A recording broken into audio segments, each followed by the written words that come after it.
Welcome back, everyone. My name is Patrick. You're watching the Oilers Rundown. Well, I have some more PTO discussion for you today. We're getting closer and closer. We should have a final answer on this pretty soon here. Training camp's approaching. So hopefully we can end the speculation soon and just get our firm answer. Who are the Oilers bringing in on PTOs? How many? Are they bringing in PTOs at all? GM Stan Bowman has put out there there's a possibility that nobody comes in. So let's take a look at the latest on the Oilers PTO situation. And I also wanted to go over a prospect with you guys today who could end up on the Oilers roster by the trade deadline. Let's start with the latest on the Oilers PTO situation. On Friday, Sportsnet's Eric Francis reported that Rich Winter, the agent for Mark Giordano, has spoken to several teams, including the Oilers, Leafs, and Flames, to see if there's a fit for Giordano. At age 41, Giordano is a number 6 or number 7 D-man at best, and despite decent numbers with the Leafs last year, this option holds zero appeal for me. This is just simply Brandon Manning 2.0, the Oilers signing somebody who injured Connor McDavid. That should be the biggest red flag. But all that aside, the Oilers have plenty of options for the number 7 role, which Giordano would likely be if the Oilers signed him. At the end of the day, there are better options available. In his 9 Things article at the Cult of Hockey, Kurt Levens reported that Justin Schultz remains a possibility for the Oilers, but as others have indicated, Schultz is looking for a contract over a PTO. Levens adds that the Kevin Shattenkirk reports are plausible, but he feels Travis Dermott is more likely.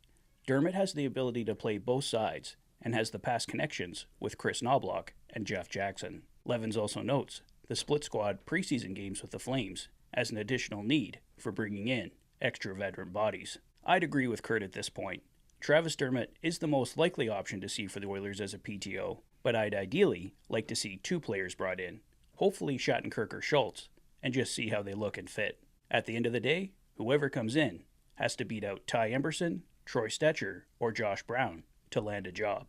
And lastly for today, reports are coming in from Bob Stauffer and Kurt Levens, among others, that Oilers prospect Noah Philp is coming into camp in amazing shape. He's likely a long shot to make the team out of camp, but there's lots of speculation that he could end up as the team's 4th-line center by the trade deadline.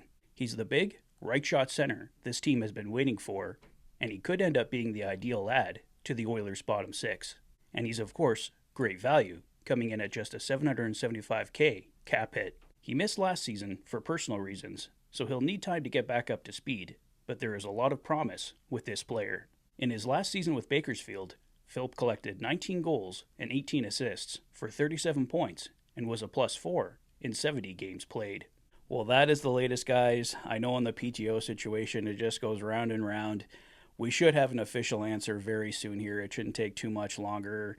Whether the Oilers bring in Travis Dermott, Justin Schultz, Kevin Shattenkirk, like I said, I just can't see Mark Giordano for several reasons. Age, the Connor McDavid injury, and at best he's going to be a number 7 D-man, and I think Josh Brown or Troy Stetcher at absolute worst can step in as the Oilers' number 7 guy, so I just don't see a need for Mark Giordano on this team. As far as Noah Philp goes, really hope this guy comes through. He looked like he had a lot of promise before he had to leave last year, coming back in amazing shape. Let's see how he looks in Bakersfield. I think he's a long shot to make the team out of camp, but he could certainly be the Oilers' 4th-line center come the trade deadline. Let me know your thoughts on all the latest PTO options. Who do you think ultimately comes in? I'm thinking it's probably going to be Travis Dermott and somebody else, but let me know your guess and your thoughts on Noah Philp in the comment section below. If this is your first visit to the channel and you like what you see, please consider liking and subscribing for all the latest Oilers content. You've been watching the Oilers Fanatic. Thanks for being a fan.